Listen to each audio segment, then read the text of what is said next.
Saya Dr. Ellen Theodora, saya dokter estetik di Maharis Clinic. 3 words about me.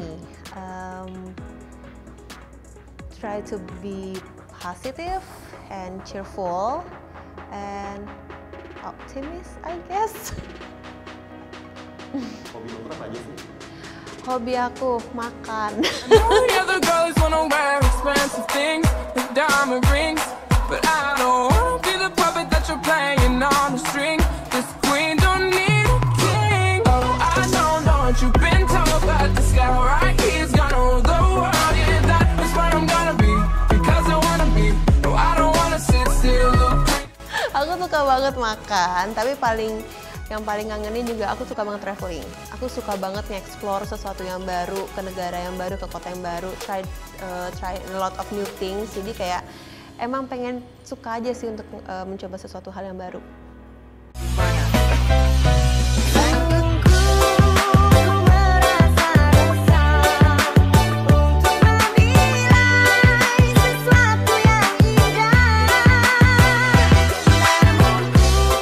TikTok pas pertama kali aku download tuh kayak menarik banget adalah how creative they are gitu. Kok bisa ya orang-orang Indonesia ini sekreatif ini loh, kok bisa ya begini, waktu kan lagi WFH ya, jadi benar-benar nggak ada kerjaan anyway gitu kan. Tapi mereka tuh bisa membuat sesuatu yang sangat amat kreatif, yang bikin orang kayak nggak kepikiran gitu loh. Sampai akhirnya aku lama-lama, ini kayak menarik nih, kayak aku pengen coba juga deh. Akhirnya ya sampai sekarang jadinya ketagihan gitu kan. Karena it's fun, menurut aku it's fun. Terus lumayan olahraga juga karena banyak dance-nya gitu kan. Itu lumayan olahraga loh, jarang-jarang karena aku kan males banget soalnya kalau disuruh nge-gym atau ngapa-ngapain. Tapi kalau dance gitu kayak oke lah, keringetan dikit gitu kan. It's fun, dan menurut aku selama itu dalam hal positif, why not? Kalau aku sih orangnya gitu. Marilah kita lagu. Outside Clinic, aku sendiri masih aktif di gereja juga untuk kayak ngebantu untuk pelayanan di gereja mostly. Terus juga aku juga aktif di organisasi, salah satu organisasi kepemudaan, itu namanya Ikatan Koko Cici Indonesia. Jadi aku memang saat ini sedang menjabat sebagai ketua umumnya. Di sini perannya pun sebagai duta budaya Tionghoa, duta pariwisata dan juga duta sosial. Itu untuk mengajak teman-teman generasi muda sih in the positive way ya tentunya gitu.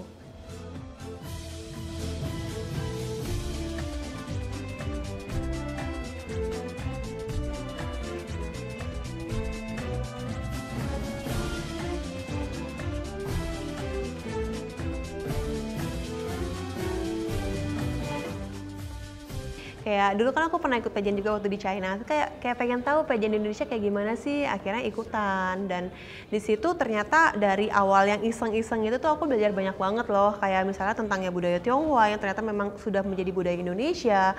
Kemudian juga belajar bagaimana caranya to do the public speaking, ngomong di depan banyak orang. Terus juga kenalan-kenalan sama dari bagian pemerintahan, bagian swasta, itu kayak luas banget, bisa kenalan banyak orang-orang baru, bisa dapetin koneksi. Aku ngerasa kayak punya keluarga sendiri lagi sih di Koko Cici itu. Karena yang to be honest ya lucu banget. Jadi aku tuh kan kenal sama Dr. Yovin waktu aku di Koko Cici Jakarta. Beliau juga salah satu pemenang dari Koko Cici Jakarta angkatan pertama tahun 2002. Jadi sebenarnya aku tuh kenal nama Dr. Yovin duluan waktu aku masih Koko Cici Jakarta itu 2015 kan. Well, kehidupan seorang dokter estetik tuh menarik sekali gitu. Dalam artian ya kerjanya tuh enak, jam kerjanya jelas kan, nggak kayak jaga UGD segala macem kan. Terus kayak kerjanya tuh cantik-cantik aja gitu. Terus akhirnya aku tuh sampai pernah sekali aku nyeplos sama Ciovin. Aku manggil kan Cici waktu kan Ciovin. Aku bilang aku akan masuk estetik kalau Maharis Clinic buka lowongan. And itu kayak cuma nyeplos doangan yang bener-bener nggak ada rencana untuk masuk. Bahkan dari dulu setahu aku Maharis itu nggak pernah buka lowongan. Dan beliau tuh bener-bener nggak sembarangan milih orang, makanya dari dulu pun nggak mau tuh yang namanya buka lowongan. Tapi beneran itu mujizat banget atau gimana aku nggak tahu, kayak 3 tahun kemudian setelah aku pulang dari Kupang itu ya Maharis buka lowongan. Yang waktu itu aku masih kerja di rumah sakit, masih kerja di klinik dokter, masih kerja sama dokter Obgyn aku karena waktu aku pengen masuk Obgyn kan.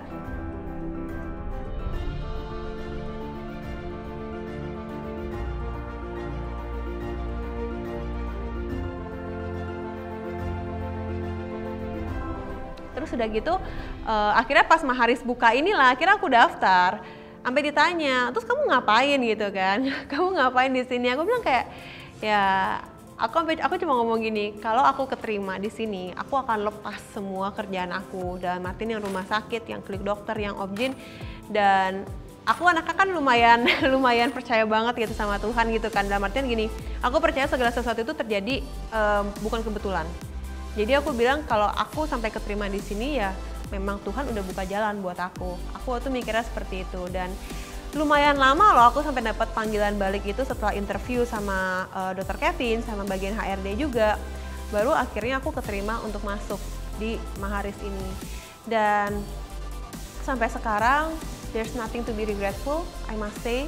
Karena aku ngerasa di sini mungkin akhirnya memang jalan aku dibukakan untuk di sini. Aku ngerasa juga Maharis itu udah ngajarin aku banyak hal juga ya.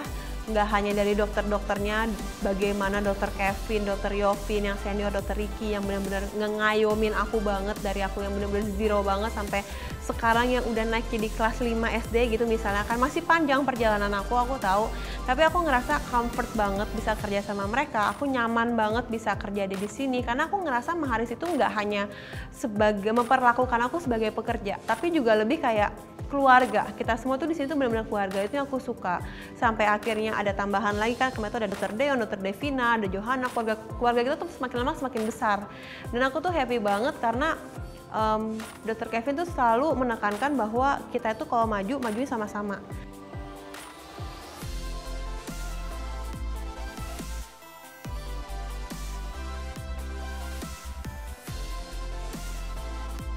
Estetik is not only about the face loh gitu.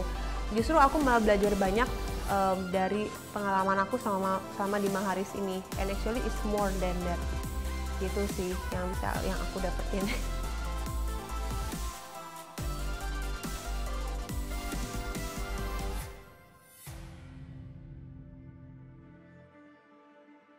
Aku nggak pede banget sebenarnya masuk ke dunia estetik ini. Karena menurut aku dunia estetik itu orangnya tuh kayak harus yang super cantik, yang benar-benar well represented gitu loh. Dan aku merasa I'm not that kind of person gitu. Aku ngerasa kayak gila, aku tuh kayak nggak ada cantik-cantiknya, kayak I don't belong in this industry gitu. Waktu itu pemikirannya seperti itu kalau dulu. Ya minder lah, itu lihatlah sama dokter-dokter Maharis yang lain gitu kan, kayak dokter Kevin, dokter Yovin waktu itu kan kayak okay, they're really such a well represented gitu kan. Tapi kalau aku kayak I don't think so. Jadi kayak emang agak minder dan insecure sih sebenarnya.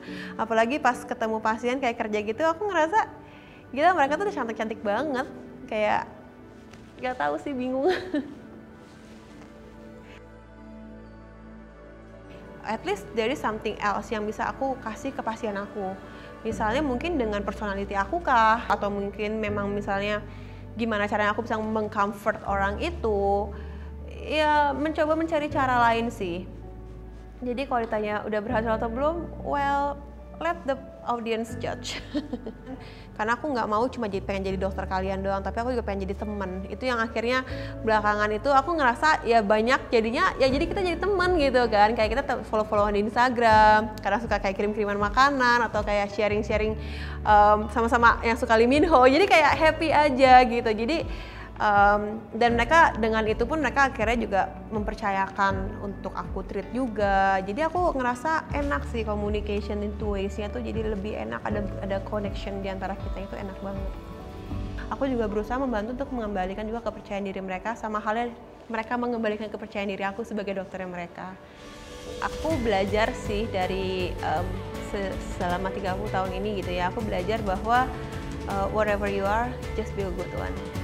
Itu moto hidup aku sih. Jadi sekarang walaupun aku sekarang udah masuk dokter, then I will try my best to be your best doctor also, and I hope you will do the same. Jadi kayak apapun kalian, don't give up and try to be the best version of yourself.